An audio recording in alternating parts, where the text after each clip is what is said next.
I say the whole thing the whole Babe, time. you're on live right now. You're live right now.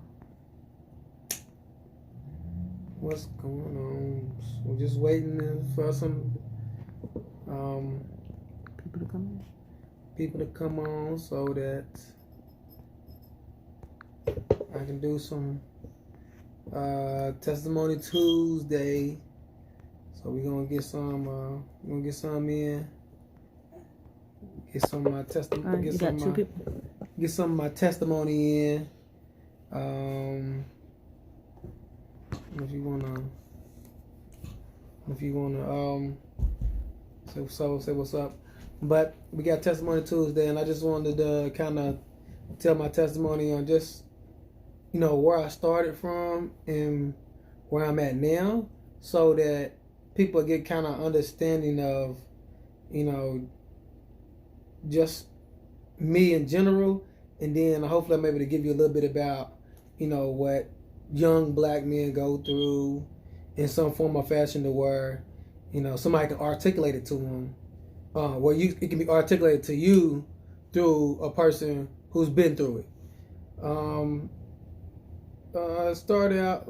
I kind of start. I'm gonna kind of start this where I'm at an earlier age, not like 6 or 7 years old. I'm trying to start at the teenage years, so that this doesn't be very long. So we'll start out at. We'll start out at teenage years. So, my early teenage years, I started out great. As usual, all black men have some type of talent, some type of sports talent, or talented with their hands. But I'm just here on some, telling my testimony and trying to get a little bit of better understanding. So, my name is Brandon. What's my name? So my name is Brandon Lavender, and as you know, my wife is Terry Lavender, and so I didn't meet my wife till a little later on, but it still was my early years. So I'm gonna start out with, at the age of, I say about 15 or 16, I was just starting out. It's my 9th grade year of high school, really, and things just started changing for me. I think that I got around I started being a bigger influence. I started being a bigger influence around my peers, and not to say that but peer pressure is really big, and it's really big, and just being a boy or a man, not even being black or white or orange or whatever, racial or anything, it's just being a man, period. Peer pressure is big, trying to figure out, what you're going to do, who you're going to be, and if you don't have anybody to kind of tell you a little bit about what's out there, it's hard. So with me, I didn't have that. I didn't have a person to tell me like what my next goals should be, or what my next thing I should do, or what I should be aspirating for. A lot of things was just, I got through middle school and elementary and all those other stages just through sports, really. Everybody loved me through sports. I tried to be the best everything I was, but at the age of 16, I moved back to I'm from I lived in the projects half my young kid age, and at one time we had got away from the projects, and I was doing great, had a great environment, conducive of just what I was not really. It just took me out of having a hassle. I worried about bills. I worried about what my mom was going through. I worried about what whoever was around me is going through. So sometimes changing the scenery does help a young man. But anyway, so at the age of 16, my mom was moving me back to a familiar neighborhood, which is like somewhere really close to those projects. So I got to be around the people who I was around as a kid. So it was like I started seeing seeing some of the stuff, some of the people who I used to hang around, some of the family members I used to be able to be around. And before I had moved there, I was like, Ma, like don't move me back down here, because I know what they are doing. And, you know, we still live in a good neighborhood. Don't get me wrong. We still live in a good neighborhood. Before then, we were living in a neighborhood, you know, which now is pretty rough, which is the west end of Louisville. At the time I was living in the projects in Louisville. So east end, west end, two different places. So she moved me back down to this neighborhood where I was really familiar with. I wasn't familiar with the west end, so I really didn't gel, click with anybody to really get into no real big problems or issues. But when I was a kid, when I was younger, you know, I was around people, and, you know, I gelled with all those people. So had more family members, more people to, you know, influence me. So at the age of 16, I moved back down to this area, and I started getting into a lot of trouble. But I had a big future ahead of me. You know, I had high school people looking at me and stuff like that for different sports that I played. And so I started getting around these people, and I did some bad things as a kid, to where, you know, my junior year of high school, I actually got locked up. So at my junior year of high school, I got locked up. I was doing very well at this time. Did some stuff to some people, and I got locked up for it. And they actually ended up charging me as an adult, which at the time I didn't even know what being charged as an adult meant. All I know was sooner or later, hopefully they let me go. You know, they interrogated me as a kid. You know, I was 17 years old, 16, just turned 17. They interrogated me as a kid with no parents, even though I was asking for my mom's dad. So it was kind of a big thing. You know, as I'm growing older, a lot of this stuff as a kid, when this stuff was happening to me, I didn't know how it was going to affect my life, in which all of it really affected my life when I was coming up to this age. But now, like I said, I had some big situations, I had to make some grown man decisions at the age of 16, 17 years old. And when they charged me as an adult, they made me make a decision on, you know, what's up with this affidavit thing. You know, they was like, well, when you gonna plead guilty, and what we'll do is, what we'll end up doing is pleading you guilty. They're just saying that they don't have enough evidence, but they do have enough evidence. If you know anything about the criminal justice system, it's crazy, because they kind of charge you as an adult, but they kind of persuade you to plead guilty. You know what I mean? They're like, all right, you know, affidavit just means, if you sign an affidavit, it just means saying that they got enough evidence to convict you, but not enough evidence to say you guilty. So, you know, pleading guilty is I didn't know. But at the time, it's actually a felony. I pled guilty to 3 felonies as the age of 17, which they waited till I was 18 to really charge me as an adult. So they held me in, you know, it was my first, don't get me wrong, it's my first time ever being locked up. It was my first time ever going to a jail cell, period. You know, when I committed these crimes. And it had a big toll on me as I got older. You know, I'm 35 now, but this time I'm thinking I'm 17, 18 years old. I had done some grown man stuff. Don't get me wrong, I done some grown man stuff. I was at an age of 17, 16, 13, 14. I was doing don't get me wrong, I was doing grown man stuff.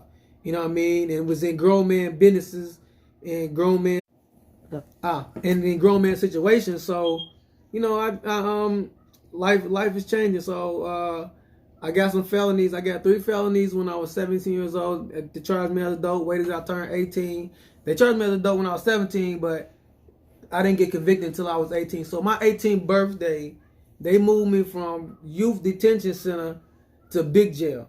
And this is my first time ever being locked up. You know, first time ever being locked up. First time ever having any real trouble running with the law at all, period. So at this time, you know, when I go to big jail, you know,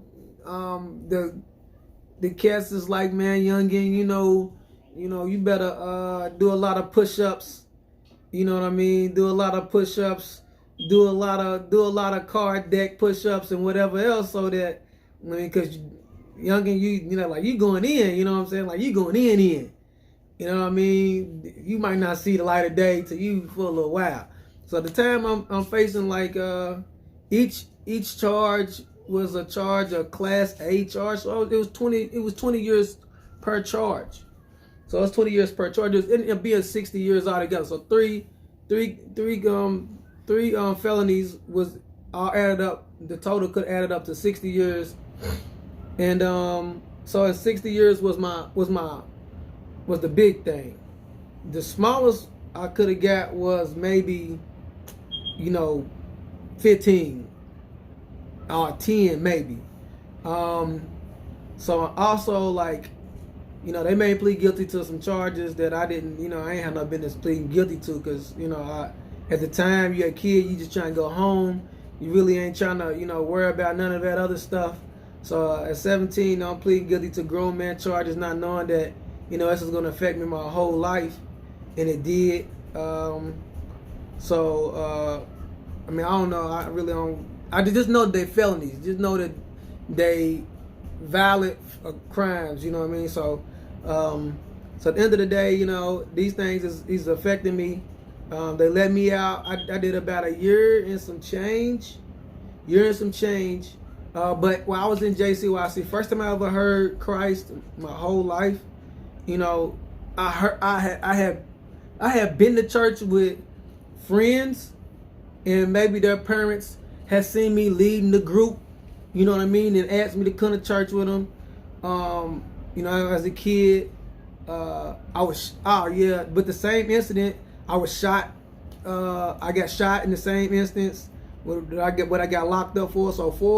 So at that age, I had been shot at 16. I had been shot at 16. I had been shot at 16 at the age of 16. I'm on my way with a felony. I'm on my way to prison. This is all teenage years, not knowing nothing. So during my crime, I got shot. I got shot in my chest. I got shot in my lower area. One grazed my leg, and then one grazed somewhere else.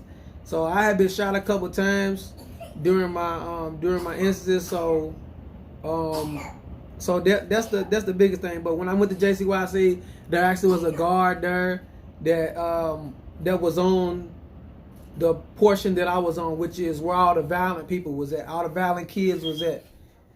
This is where they had to be away from everybody else, like in a single cell. So I was in this single cell, but we all got let out at the same time, but it was only like, maybe 8 of us in this one little pod. And everybody else's pods was like 16, 20, 30 people.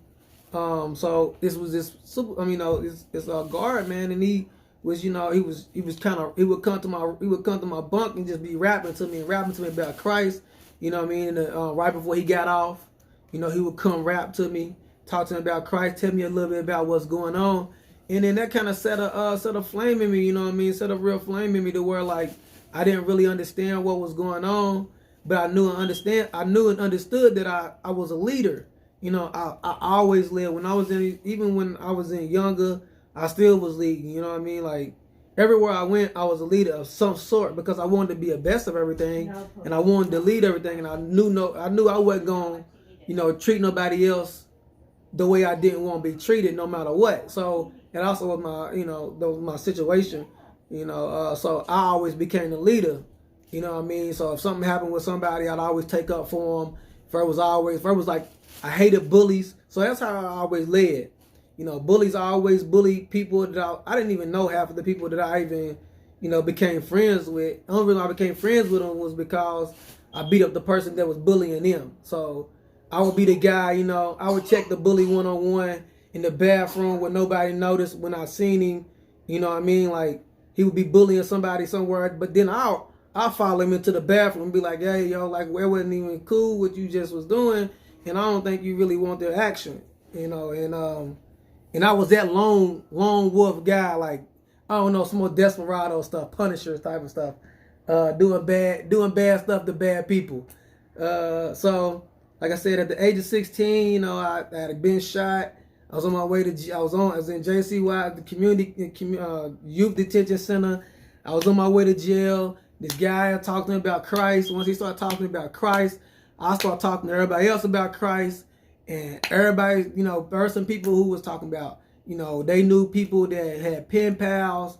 You know, they was writing pen pals. This is youth detention center. So we all started finding ways to pen pal these other kids in churches that would want to be pen pals with us. So we all started getting pen pal groups, writing to people in other Christian churches. Like, it's people in Texas. We in Louisville. So we writing to kids in Texas, and they was pen paling with us, talking about Christ.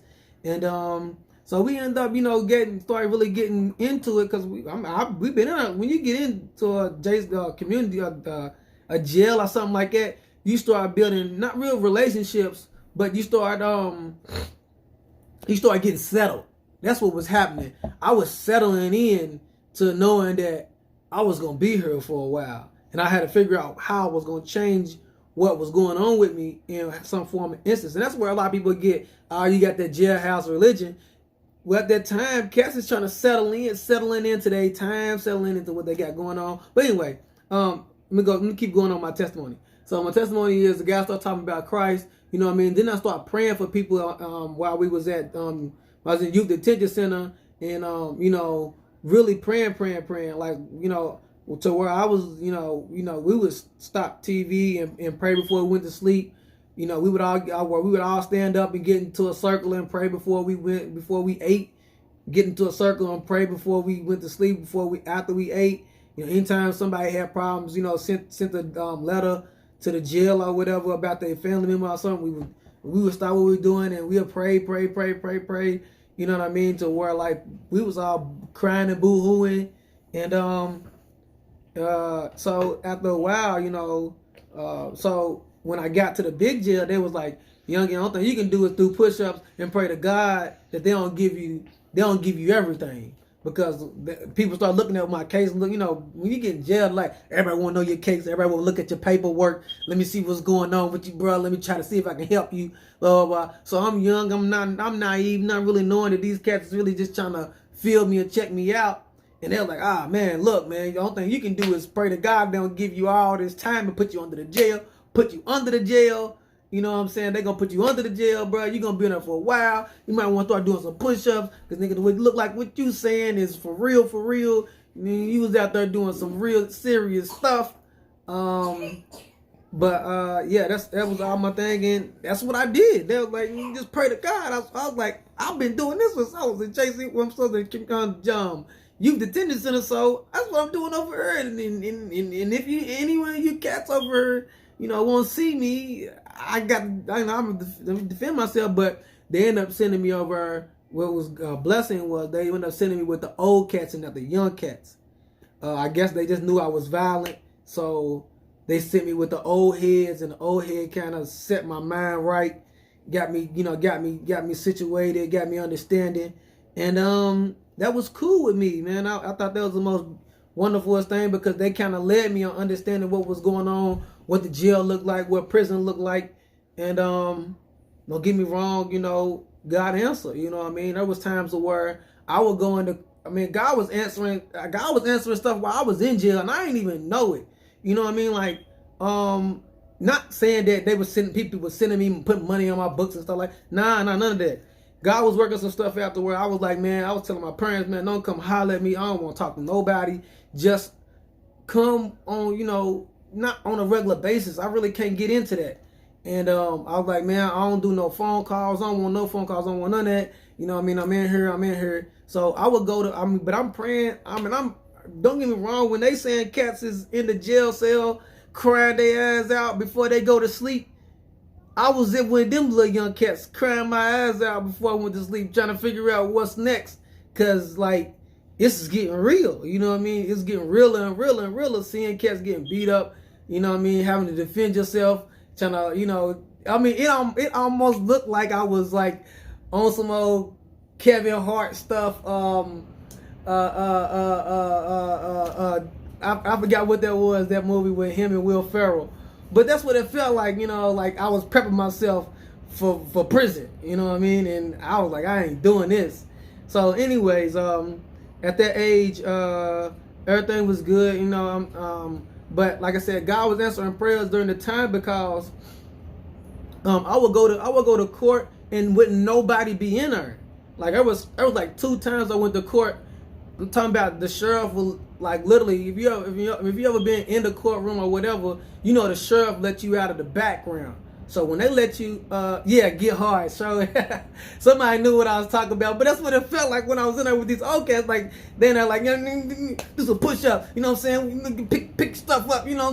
This is what you gotta do. So I felt like that. Like dude was talking to me like the movie like Get Hard. So I was like, all right, cool. You know what I mean? So he would take me in the back and we would do some push up, do some fake boxing or whatever, getting me right.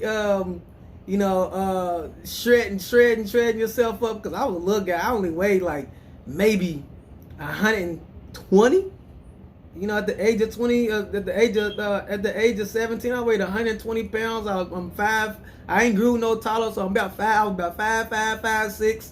You know what I mean? But I've been fighting cats off my whole life. So anyway, so God was answering prayers, man, and I didn't know, but I was going into courtrooms and nobody would be in there, you know, like literally uncuffed. I would go in there uncuffed with my clothes on, you know what I mean, walk in there and nobody be in there, like to where I can literally just walk right out, you know what I mean, like walk through the little thing and walk over out and they would have to catch me. There was 2 times the incidents happened to me, but at my end, I was so naive, so stupid. I would literally turn around and knock on the door and be like, hey man, ain't nobody out here, what am I supposed to do? And Trevor would look at me like, oh man, get back in here. And I'm like, what? What's going on? What's wrong with y'all, man? And so I would have to talk to my peoples, and they was literally canceling court dates. Yeah. So they was literally canceling court dates, and nobody would ever tell me. So God was working on my behalf and on that situation. So man, they end up after all said and done. So they end up after everything's said and done. There's like, all right, look, this is at my sentencing date. The judge was like, hey man, I don't know what's going. This is literally what he said. I don't know what's going on with me. White man. Judge McDonald, I think what his name was. He's like, I don't know what's going on with me, but you are a menace to, like, literally he was conflicted. I could tell he was conflicted because I was conflicted. The news, literally, I'm on the news. Like my case is literally, the news people are there. You know what I mean? Like it's like our channel, one of our news stations is at my court date with, you know, at my sentencing, because they know this was a big case at the time. It wasn't really like, it wasn't a drug thing. It was literally, you know, just some violence that I had been into. And so they got the big lights on me. I could feel the lights just smashing me. And the judge is like, man, I don't know what's going on with me. He said, but you're a menace to society. I should put you under the jail. I don't know what you've been doing out here, but you shouldn't have a chance at all. I should put you behind bars for forever. I got enough here to give you all of what you asked, what we want to give you. And he's like, but you know, I feel obligated to give you a second chance. And I'm like, what? After you done told me I'm a menace to society. But that's all, the crazy thing is that's all I had been watching during the time. You know, while I was in my little spurt of acting silly, was menace to society. That's all I was watching. And it almost ended up almost the same. Except for, you know, I had been shot up at the same thing. Now I'm in court, you know what I mean? So things was going crazy. And so like literally, he's like, man, you're a menace to society. I should put you under the jail. I should never let you out because I got a chance to never let you out. Literally, he's trying to talk. He's talking like giving me 60 years at the age of 17. I'm like, what? Are you kidding me? Like, ain't no way. It's my first time I've been locked up. How am I gonna get 60 years? You gonna give me 60 years on my first court's time of period? So and then like I didn't kill nobody, so don't think it was murder. So I wasn't a murder case. So he's like, I should give you 60 years. He said all the stuff that added up that I had done to people was 60, ended up being up to 60 years. So he was like, all right, the plea agreement says this, and I'm gonna do this though. So he ended up letting me go. Like, it was a landslide. Like, the time that they was giving me compared, like, so on probation here, they only can give you 5 years worth of probation here. That's the max, unless you're in federal prison. So mine was in federal, so literally he gave me 5 years. Just think, my time that they was putting on the shelf was 1/3. So they put 20 years on the shelf. 20. I mean 20. This is God stuff. Like, literally, he's like, all right, I'm gonna give you 20 years. I'm gonna put 20 years on the shelf. I'm gonna put 20 years on. And I'm gonna give you 5 years probation to get it right. So he's like, if I see you in my courtroom again, I'm giving you all the 20 and 85%. So 20, 85%, that's 18 and a half years before I even see lighted, before I even see the streets again. I'm like, whoa, I gotta plead guilty to 20 years, 85% for 5 years probation? That don't even sound right. So, but to me, I'm a kid, I'm ready to go. But not knowing that's God stuff, you know what I mean? For somebody to get, 20 years on the shelf and only get 5 years worth of probation, that's God sent. So I took it as a blessing, and they let me out. I was like, what? So literally the television, the news people literally got me, like, literally, I'm on, when people's calling me when I get to the crib, later on that day, they got me on film, like, to where I'm literally like looking in the sky while he's telling me my sins, letting me go, and I'm bawling. I'm literally bawling. I got tears flowing in my eyes. My lawyers grabbed me on my arm. He's shaking me like, stand up. Like, you supposed to stand up now since the thing is over. And I'm like, I don't get it. You know what I'm saying? I'm like, I don't get it. Like, at the time, I didn't really know Christ. I didn't really know, what was going on with me. I didn't really know that he answers prayers. I really didn't know none of that. All I knew was, pray. Pray and pray to God that something happens, on your behalf. And I didn't really know Christ. I didn't really know the Bible. I had never really been to church on a regular basis. I've never been around church people. And so that was what happened to me. They put 20 years on the 20 years on the shelf for me to do, and they gave me 5 years probation. So they let me out, right? So it was crazy because I now got these felonies and I don't know what to do. Like, I don't have a trade. I'm smart as I don't know what. Don't get me wrong. I got math skills. I got science skills. I'm good at writing, the whole 9 yards. When I was college bound. Don't get this wrong at all. I wasn't no dummy and just on the block. Like, I looked at what I was doing as a business. I didn't look at it like these other cats. So I didn't really even get high. I didn't smoke weed for real. I didn't drink for real. I didn't do that stuff for real. I was literally focused on everything I was doing. I did it, but I didn't do it to the certain extent to where other guys were. So when I got locked up, I got out, and I got these felonies. I don't know what to do, so I'm trying to get jobs.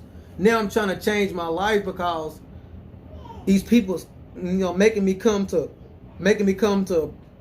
probation. I got a probation officer now. He's telling me I gotta get a job. I go to school or find something to do that's productive. And then on top of it, I didn't even know they gave me what is that when you so they gave me when I think of it, I say it. When I a little later on want to say it. But anyway, I'm going to this probation officer. I'm going to this guy. I don't know what's going on. He's drug testing me. He's making sure I got everything right.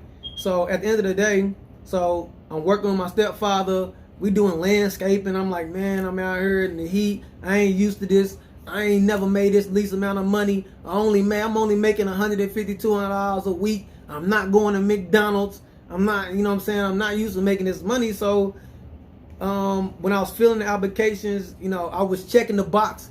They was asking me if I had felonies. I didn't even know these boxes was on with half of the applications. On the bottom of the application, they was asking you if you got a felony or not. Boom, I'm checking I didn't know. I mean, I wasn't thinking like, whatever. But while I was locked up, I got a GED. That was one thing that I made sure of. I still graduated the year I was supposed to graduate. It just so happened I got a GED instead of getting a high school diploma the same year that I was supposed to graduate. So that all panned out. I was like, no matter what, I'm gonna get out of high school, get out of GED, because if I go to prison, they might have college courses. That's what some people were saying. But anyway, so I was big and adamant on that. So I get out. I got a GED, but I don't have any other skills. So, you know, I go to work with my stepfather. I'm filling applications, trying to get a job. Nobody's hiring because I got felonies. I'm going to this place. I know y'all see it on TV where, a matter of fact, Jeff Bezos' wife she just gave a lot of money to the Goodwill. So the Goodwill has some programs and stuff to go to. I went and did all that. Nobody was still hiring me. What other programs I went to? I went to a bunch of programs just trying to, you know, get those pieces of paper that everybody was saying I needed that help me as a felon to get there. And literally, it was like after that, nobody really said anything to me. Like, I would go through their programs, I was just a number, and I kept being a number to everybody. But I was showing people my potential. You know what I mean? I was showing people I was getting through the programs. I was showing people that I was smarter than half the people that was in there that had felonies, that had bad backgrounds. Like, I was literally, you know, doing extra, you know what I mean, on purpose, so that people will try to recognize that I'm not just some stupid kid. And but nobody, you know, having people, you know, this is just a job, you know what I mean. I didn't know that. I didn't know that half the stuff that I was going through, having people, it's just their job. They don't really, they're not, their heart is not really in it to really do half of the stuff they're doing. So anyway, to keep the story moving, after that, I just call it a relapse. So I started selling drugs again, man. I was just like, bump is like, I'm doing everybody's things. Everybody's asking me. Everybody's telling me to get together, do it. So I started going to school. After I got all those pieces of papers, I got all this stuff, done all these programs. So I was like, man, I'm bumping. I'm going to college, man. If they tell me they ain't gonna pay for it, it is what it is. And if I got paid for it myself through his drug money, I'm gonna pay for it. And it just so happened somebody had told me about the FAFSA stuff. And even on the FAFSA, if you got even on the FAFSA, you got to check whether or not if you had a drug conviction. So a drug conviction can keep you away from getting FAFSA, which is the financial aid for college. So, and I didn't even know that. And plus, I didn't even know they made me fill out for the draft when you get financial aid. So everybody talking about this financial aid stuff, it makes you fill out for the Army draft to get that financial aid. So just think about that. You know what I mean? That's why that's a whole nother story. We're gonna keep the testimony moving. Let's keep going. So after that, you know, I'm going to school. But even at school, you know, I'm struggling, trying to do my own thing, trying to get my life together. And at the end of the day, you know, selling drugs. So I get pinched again. So the police the narcotics agents run up on me again. They caught me dead in the wrong. I got caught twice. Dead in the wrong. I'm on probation. But this time I got some money. This is the difference. So this time I got some money. I got some paper. I got some paper to throw away. And so they catch me. You know, they try to pump my stomach. I done swallowed a whole bunch of stuff.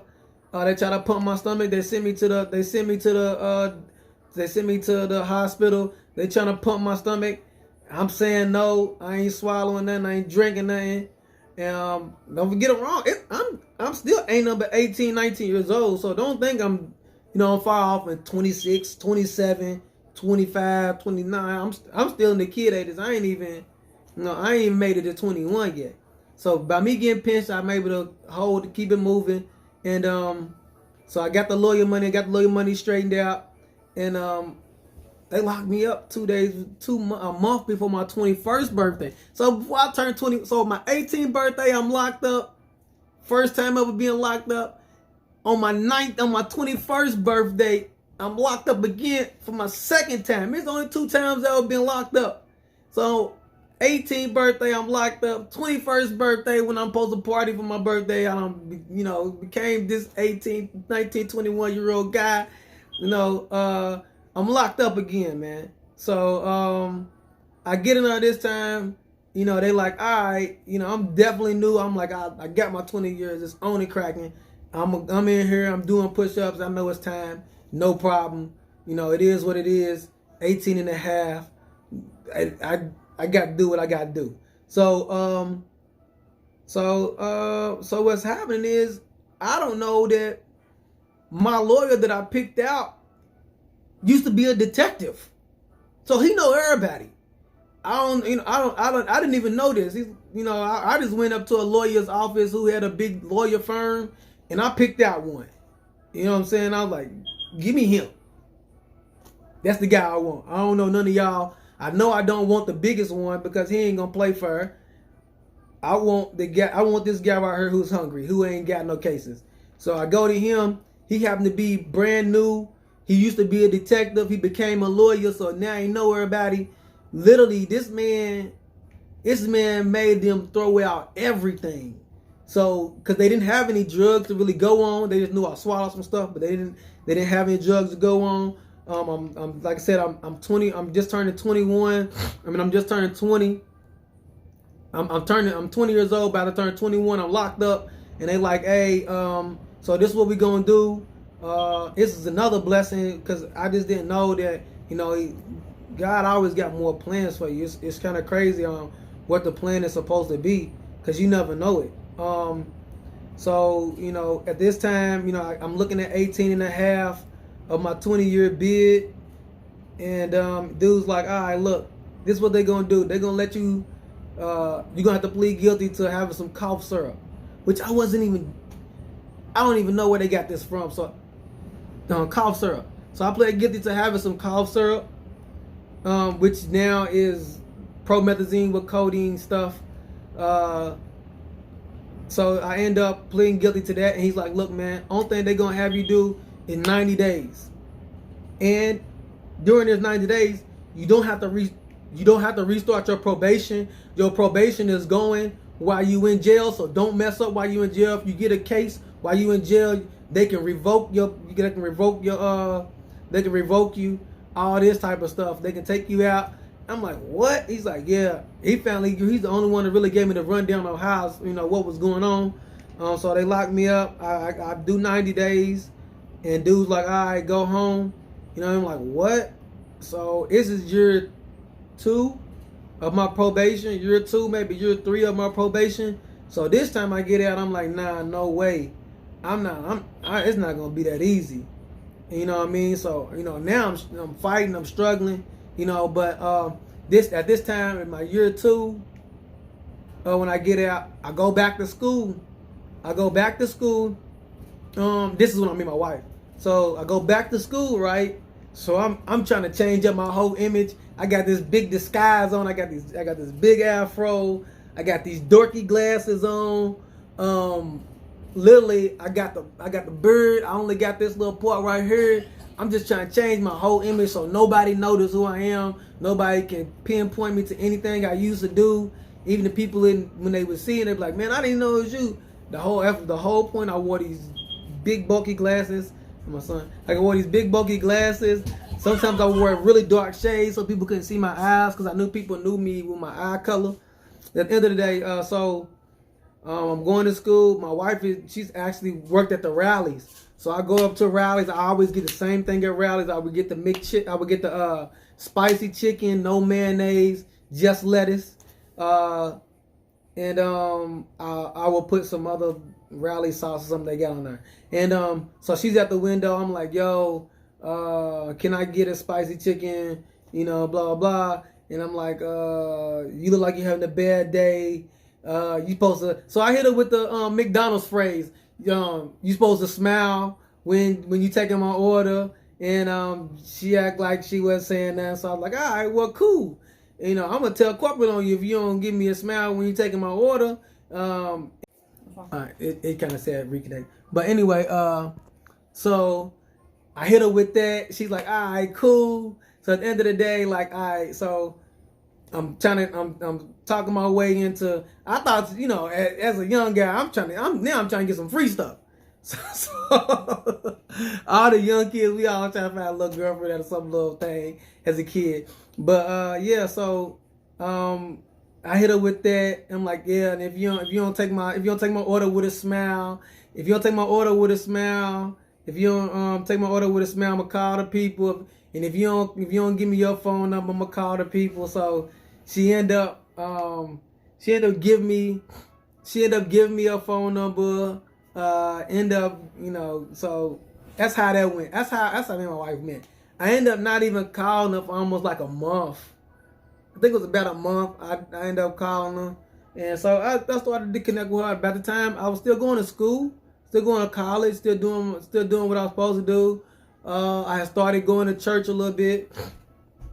Because one day this is how my church thing went.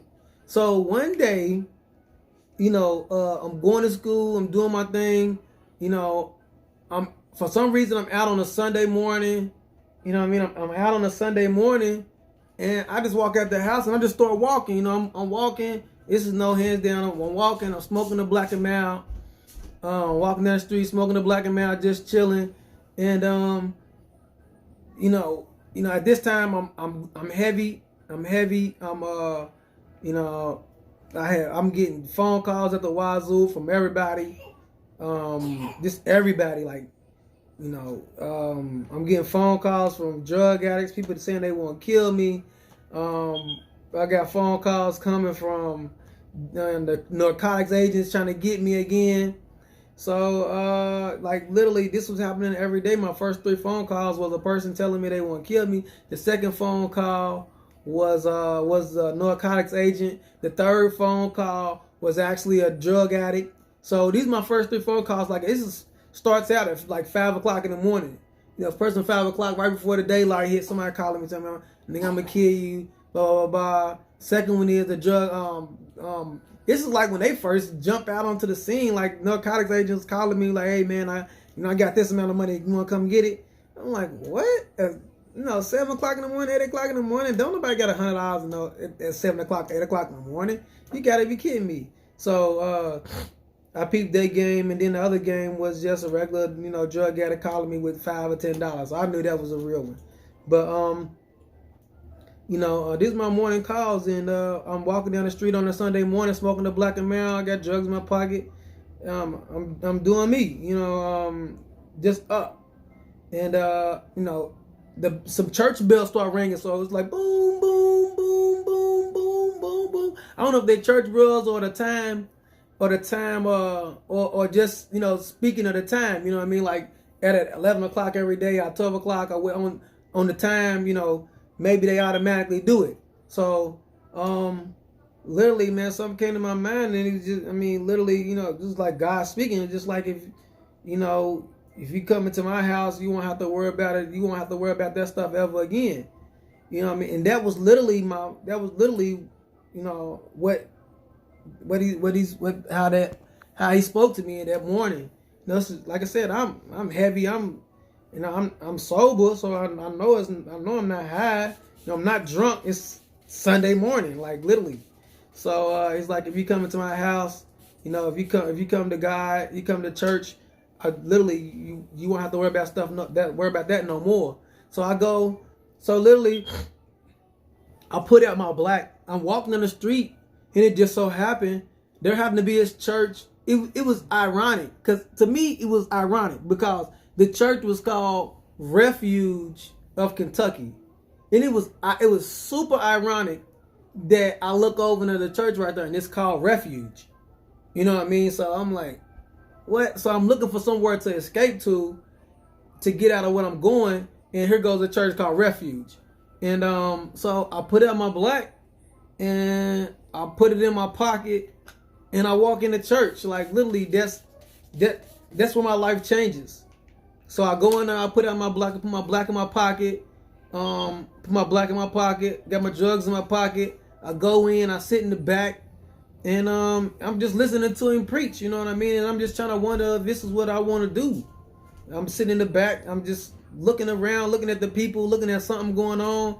And I'm like, these is real church people, because, you know, ain't no, so it happened to be, I didn't even know it happened to be one of them apostolic churches where the women's skirts are all the way down to their knees, ankles. You know, everybody's covered up. The women's got these little things on the back of their head with their hair covering. So it looked safe to me. So it looked safe to me. It looked like somewhere where I couldn't manipulate the scene, where I couldn't be who I was before, and nobody knew me. So church, I wait till church is over. Literally a guy walks up to me and says, "Hey man, keep coming, come back. You're always welcome. Don't worry. Just always just come back. You know, you're welcome." So I ended up coming back a couple of more times to church. At this time, I really still don't know Christ.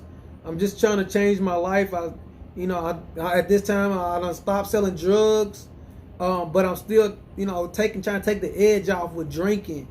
So I'm still going to church, trying to take the edge off of, sometimes when I'm dealing with stuff, I gotta, don't want to take some drinking some alcohol, and then, I got to one point to where me and my wife, now my wife, but at the time she's just my girlfriend. So she leaves and goes to this Job Corps place, and I'm trying to figure out what I'm trying to do. So she leaves to go to Job Corps, and I'm like, yo, what you doing? Where you at? Where you going? She's like, I'm in Job Corps. It's an hour away. I'm like, so would you stay there? What? So what's she? I'm asking all these questions. She's actually and being able to answer them. She's like, all right, they got this, they got that, they got that.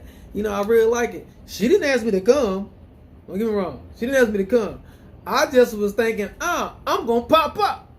I'm just gonna pop up, and then I'm gonna be there. We gonna be together, and we just gonna, maybe something happen, maybe something don't happen. But it sounds like a little spot that I can go to and get away.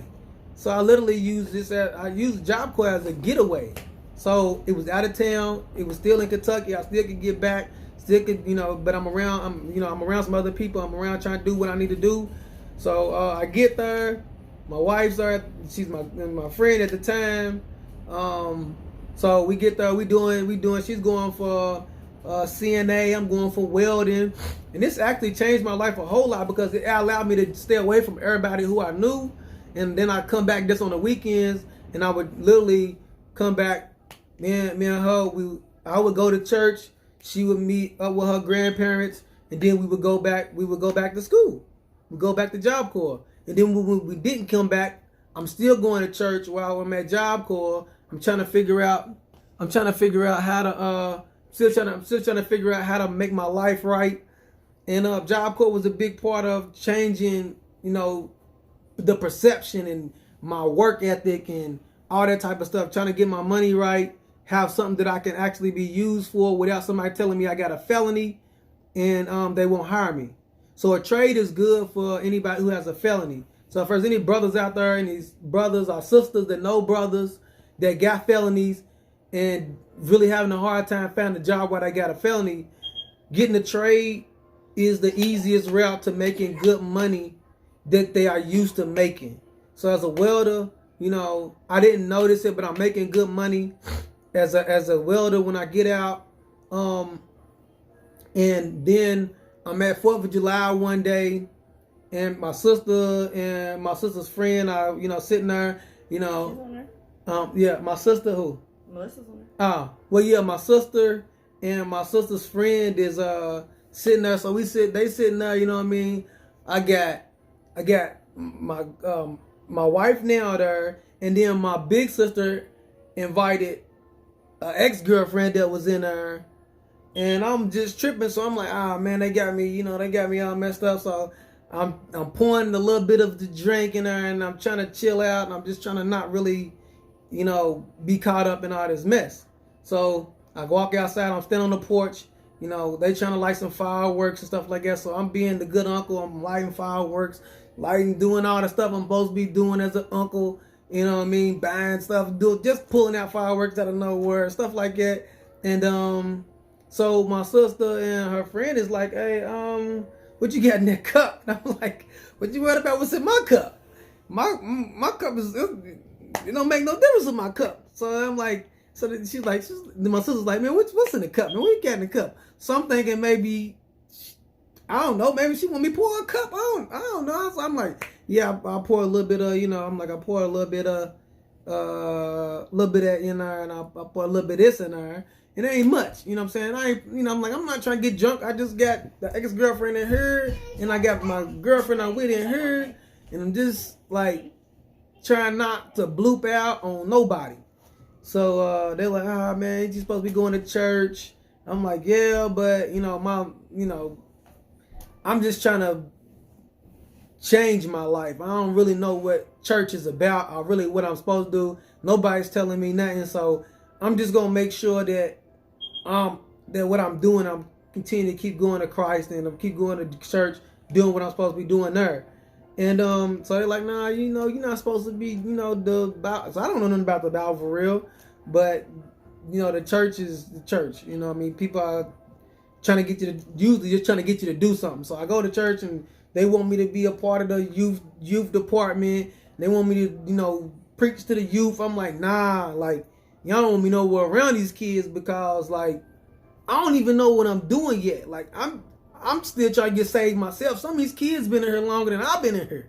They need to be preaching to me. Like, I don't know. Like, so, but I had a good heart. So they knew I had a good heart. I was coming to church on a regular basis. I was coming on Wednesdays. I was coming on Sundays. I was taking notes. They just never seen a younger person come in and be that receptive. They like, oh, we gonna work on some stuff. You want to come in and work? So I come in and work with them. Like, oh yeah, we passing out clothes on Saturday. So I come in on Saturday. I'm passing out clothes to the homeless. They're like, oh, you got some clothes to give. So I'm giving, I'm saying, I'm giving, drug dealer clothes away. I'm like, dude, this, like, here, take this stuff out. Like, this stuff, makes me feel like, I'm on top of the world, prideful. So I'm like, I'm giving all this stuff away. Whatever nice clothes was going on at that time of it. This is 2009. 2008, 2009, somewhere there. So I'm giving away all those nice clothes. But anyway, so at the end of the day, like I said, I'm gonna sit on the porch. They're like, oh yeah, you're not supposed to be drinking. You're not supposed to be smoking. I'm like, but I don't have a problem with this stuff. Like, this ain't a problem. Like, I can stop doing this today. I can stop drinking today. I can stop smoking weed today, which I wasn't smoking weed anyway, for real. So, it wasn't a problem. I was like, I could stop drinking today. She's like, so why don't you just stop? Christ, Christ said, Christ don't, they're talking about how, talking about being sober and stuff like that. I'm like, but I'm sober now. I'm not drunk. Like, when you talking to me right now, even though I got something in my cup, I'm not drunk. But it led me to say, all right, cool. I mean, that's for you to challenge me was only for me to say, all right, here, like, it's nothing. It's just a cup. Like, the drink means nothing compared to what you're talking about. Like, I'm already living this. I'm already, going to church and everything. So to pour out the drink was like, just to say, all right, this is just another thing I got to give up. No problem. I'd already stopped selling drugs. And so now I started going, since they started talking to me, then they started talking to me about I was wearing rosary beads. They started telling me about the rosary beads and what those beads mean and all that type of stuff. So now they got me intrigued, so now I stopped, I stopped lighting fireworks. I'm like, man, so what's up, man? So talk to me. Tell me what's going on. So they talking to me, telling me, and they just talking about rosary beads and what the different numbers and how many between each bead, what does each bead mean, all that type of stuff. And it wasn't of Christ. It wasn't of. So at the time, I thought Catholicism and church was the same. Like, it never occurred to me that those were two different entities. So they got me intrigued, and I started going to the church, man. And after that, it was really history. I ran into a church that actually talked about me. You know what I mean? Talked about what I was going through. It wasn't just talking about fornication, because that other church, that's all they was worried about was, I guess they was worried about me fornicating with the kids, or fornicating with people of my age, which were their kids that had been going to church for forever. So they was worried about fornication, and really that's really all he was preaching was fornication, which I was in, but I felt like he was worried about me fornicating with them because I didn't come with nobody. So they didn't know I had a girlfriend to say I was fornicating.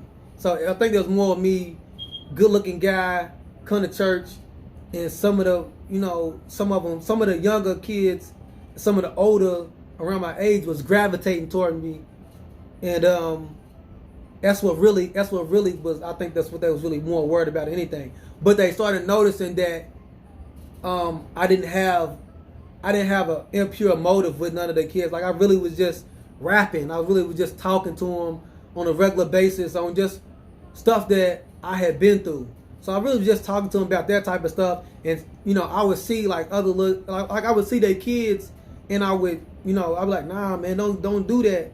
I see what you into. Like, I'm looking at you and I'm seeing you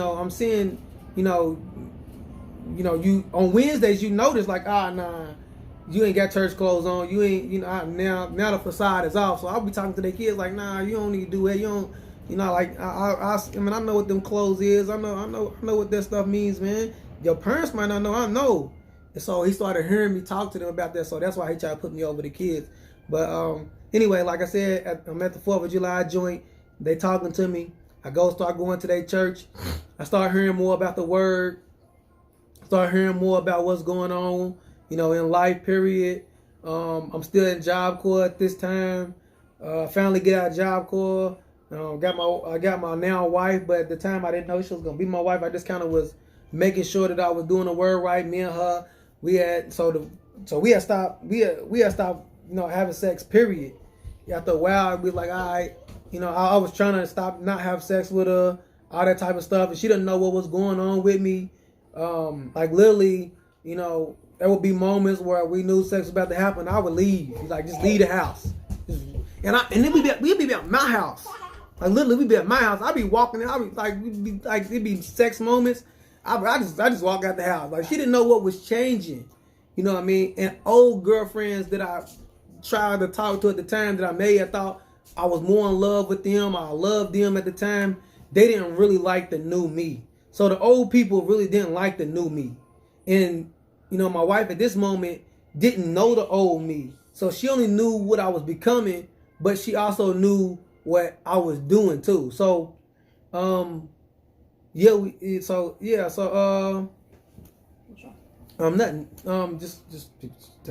So man, my wife at the time, she had told me a little bit, we had been talking and stuff. So still now I'm going to church. My wife's at a Job Corps, I'm at a Job Corps, and then like this church that I'm going to now, this is the first time ever I tell her, come to church with me. I went in Job Corps. I went that one time in Job Corps, but and I didn't like it. Well, this is the first time at a church that I had been going to on a regular, that was my church, that I was asking her to tell her to come on. So she come, what I mean, the pastor not preaching that day, but somebody else preaching. So we listening or whatever. And so I'm like, all right, that wasn't the past that time. So I bait her to, come again, come again and hear who I've been listening to, what's changing, my perspective on what I'm doing. So she finally comes, and at that time, I think our pastor, he's preaching, and at the end, he's like, if you got some great call on your life, come up, and I don't know if he was baiting us or what, but it was a cold hook and bait. But I think it was genuine at the time. But this is a different church than what I was going to before. So like I said, it was going to my sister's church and her friend, their church. So I'm going to a new church that I'm learning different things and learning what they was telling me about. So he says, hey, he says at the end of service, it isn't an altar call service. So it isn't like if you won't be saved, blah blah blah blah. It isn't that altar call. It's if you feel like you got some great call in your life, come up and I'm gonna pray for you, and I'm just gonna pray for you. That was really it. So my wife beat me to my wife, but it touches my girlfriend. She beats me before I'm able to, get around on my like she's on the edge on this side. I'm on, I'm going this way, like to get out to the middle and go up. Well, she goes on this side of the aisle and she's already on her way up. I'm like, hold on, wait a minute. I'm trying to bring you like I'm kind of like in a limbo here. So now we both up her, and it look like, it's like, man, it's like we up here together, So, so he's telling her about her, and he's telling me about me, and then he's like, do you love her? He's like, do you love him? And she's like, yeah. And he asked me, do you love her? And I'm like, yeah. And he's like, all right, well, y'all need to get married. And I'm like, all right, like that's just another thing that I know that's needed. So that was the one biggest joint. Like that was really it. Like he said it to us, and the time is now. So like we literally are close to so this is June or July, like, and I say by February of that next year we was married. Like no ifs, ands, buts about it. They helped. Yeah, we got it. So this is July of that year. We got engaged December the 7th, a day after her birthday that year.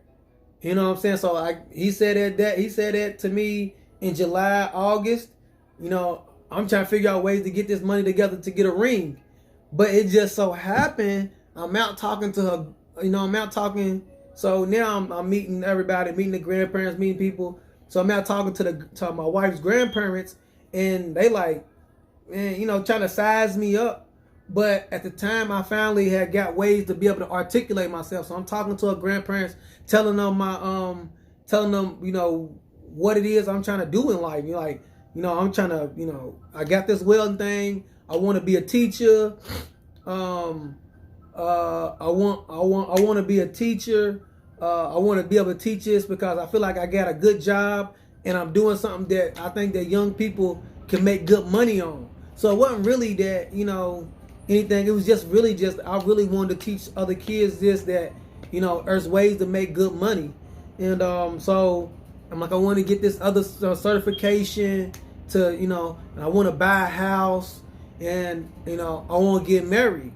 And I'm looking to marry your granddaughter. I don't know if, this is how I'm saying, like, I don't know if that's okay with y'all, but, this is my plan. That is the first beginning of my plan. All the stuff that I said, but this is the first beginning of my plan, is to marry your granddaughter, like, sometime sooner or later. Like, this is, like, I'm trying to get it together, get my rings together, get my money together to buy rings. So grandmama goes, walks off. We sitting on me and her grandmother sitting on the bed, and her grandmother just slowly walks off like a grandma, goes to the drawer and pulls out a sack. You know what I'm saying? But you think I thought it was one. I thought it was my grandmother, when she pulls out a sack, it's a Crown Royal sack. You know what I'm saying? So I'm thinking she pulls out this little sack. You know what I mean? But her sack is not a Crown Royal sack. It's actually a sack with it holds her valuables, but it wasn't Crown Royal. So she didn't have that type of grandmother. So it wasn't a Crown Royal sack with the 22 gun in it. That's my grandma had. My grandma had the Crown Royal sack. It had the 22 little pistol in it, and whatever other things that go along with this 22 pistol.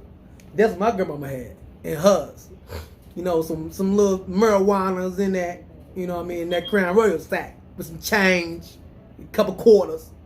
You know what I'm saying? But her grandma had that little velvet sack, and then she dumped it all out. It had a coin in there that was uncirculated and some other stuff. So she's like, these are my yeah, she's like a purple. Yeah, it's the purple Crown Royal sack. Purple Crown Royal sack my grandma had. Her grandma's sack wasn't purple. It was navy blue. So it didn't, it wasn't even navy. It didn't. Yeah. So my grandma had the purple Crown Royal sack. That's when Crown Royal came in the sack. So, but anyway, so her grandmother dumps the sack out onto the bed, and there's like some, valuable jewelry. So her sack had valuable stuff in it, valuable jewelry, valuable stuff like that. And so she grabs up the 3 rings and shows them to me, and she's like, well, these is my ex-husband's, not my ex-husband's, my deceased husband's and mine's rings.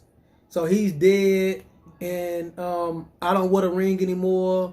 It doesn't fit my finger, and this is his ring, and I know what you're saying. So if you really want to get married to my granddaughter, you can have these. And I grab my hand, and I'm from there. I scopes it down.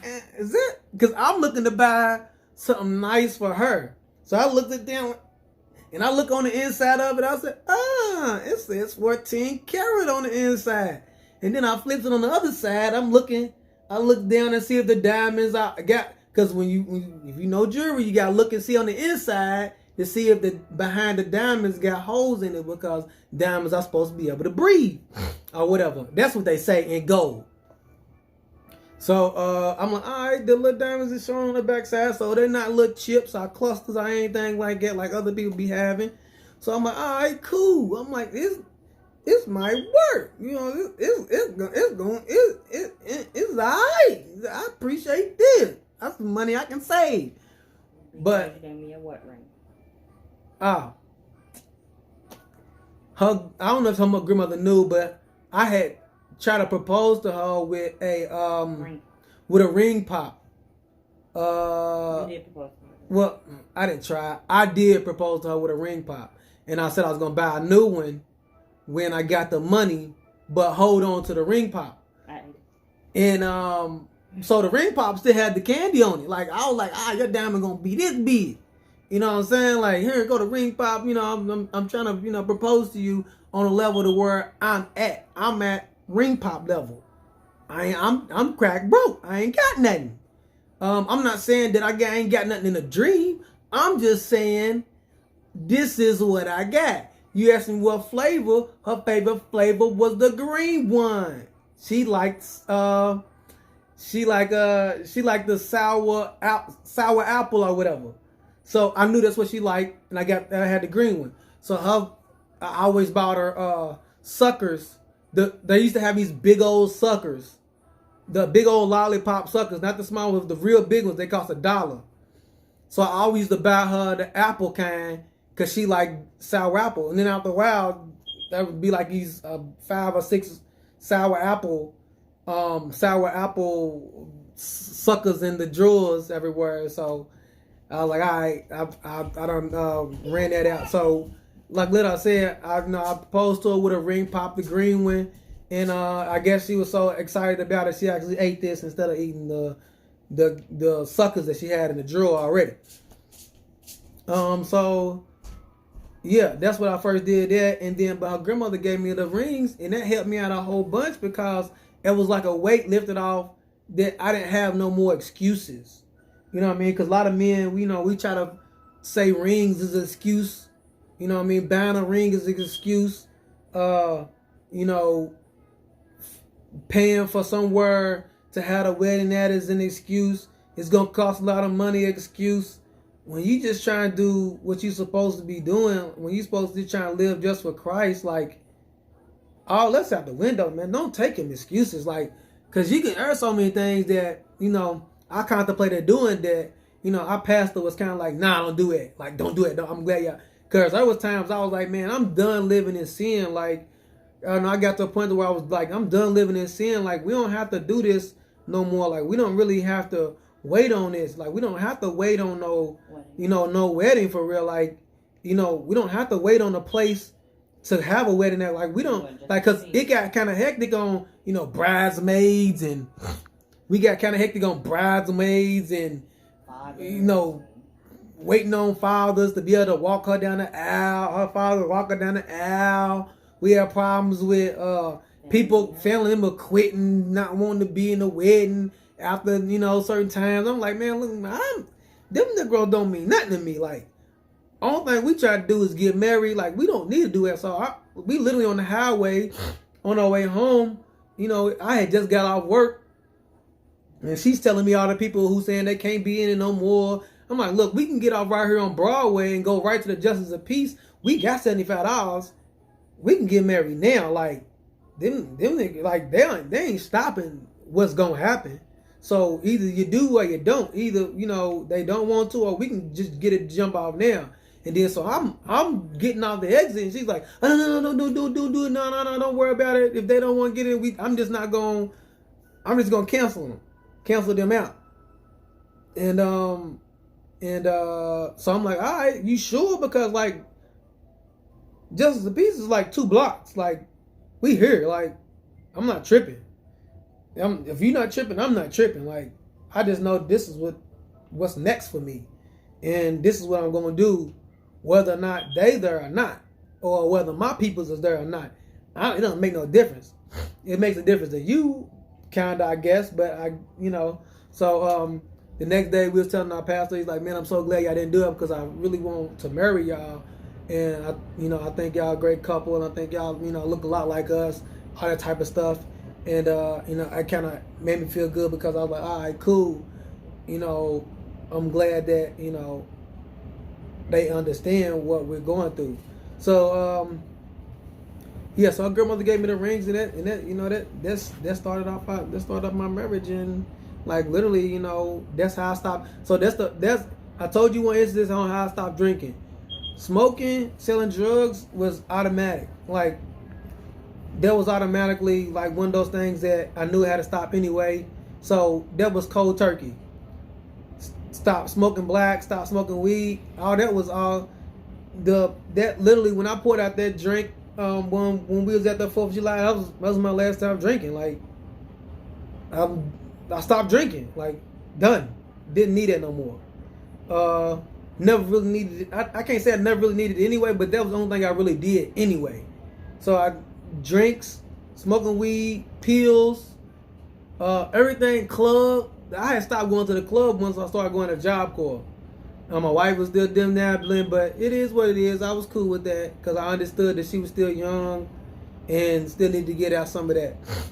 So, but like I said, by the time we was getting married, I'm 23, she's 19, about to turn 20. She's about to turn 20. You had turned 20 that year, didn't you? I turned 20 right after we got engaged. Yeah, so yes. Well, the day before we got engaged. Yeah, the day before we got engaged, she had turned 20. So, and we got married. We got engaged on December the 7th. We was married by February the 14th. So it don't take long to get married. It don't take all that to get married. It don't take a lot to do all that type of stuff. So this is my testimony. This is how my life started changing. And since then, me and my wife has been married for 12 years. We've been married for 12 years. No, I ain't never cheated on my wife. My wife has never cheated on me. We stay together. We got 5 children together. That's the only children we have. I don't have any children outside of my wife. I'm just glad it happened. I got married early before I started having kids out of wedlock because, that's just what happens when you having sex before you get married, and unprotected sex before you get married. So glad I didn't get AIDS or any of that type of stuff that people say that things happen to people. So, that's my beginning in a nutshell. After that, like I said, 12 years and counting. So this year coming up will be 13 years, and I'm just 35. I'm 35. My wife is 32. 32 at this moment. She's turning 33 this year. I'm turning 36 this year. And, we living our best life in Christ. And people would never know that that's doable, but it is. And yes, it is Terry. Unless you said Terry what? What? So said Terry. Yeah, my wife is Terry. But yeah, so who would have knew? People don't understand, being joy, having a good marriage. Don't say it's everything was all awesome and good, but we fought through all the adversity, all the trials, all the snares. None of them had anything to do with anything. None of them had to do with scandals or any of that type of stuff. So all ours was just communicating. Allow me not knowing how to be a husband, her not knowing how to be a wife. That was really more of our problems than anything. Not knowing how to be a father, not knowing how to be a mother. That was more of our difficulties that we were taking out on each other, other than anything. But other than that, that's my testimony in a nutshell, man. I hope y'all heard something.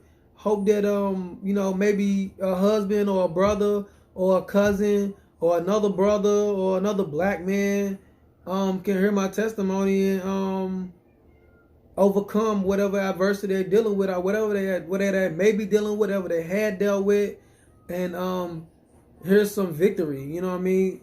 Everybody's get tired of people hearing talking about ups and downs. You know what I mean? I'll fall and have to get back up again. This is not a story about falling and getting back up again. No, this is not a story about like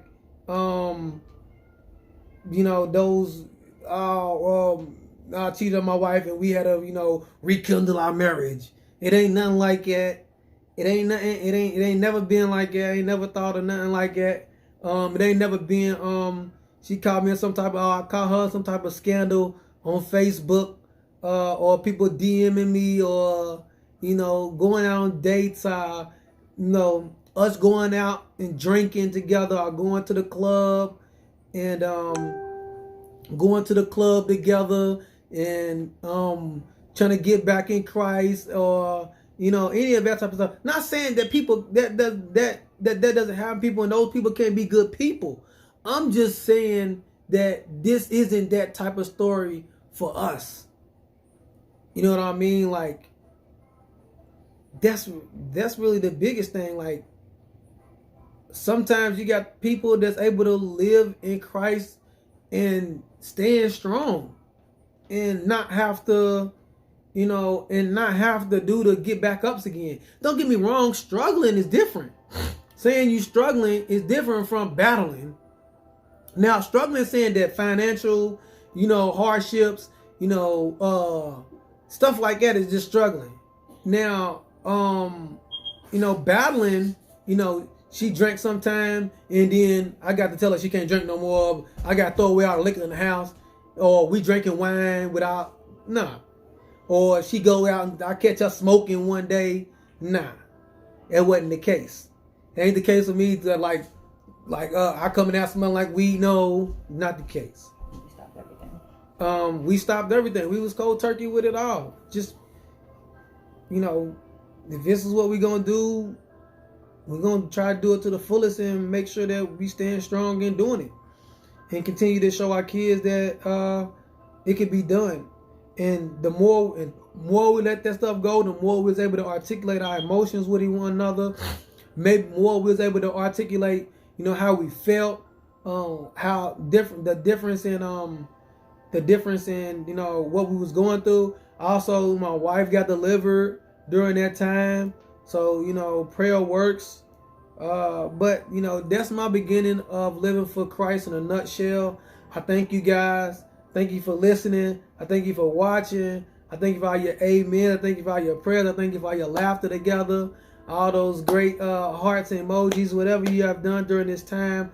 I appreciate it. And God bless and have a good evening.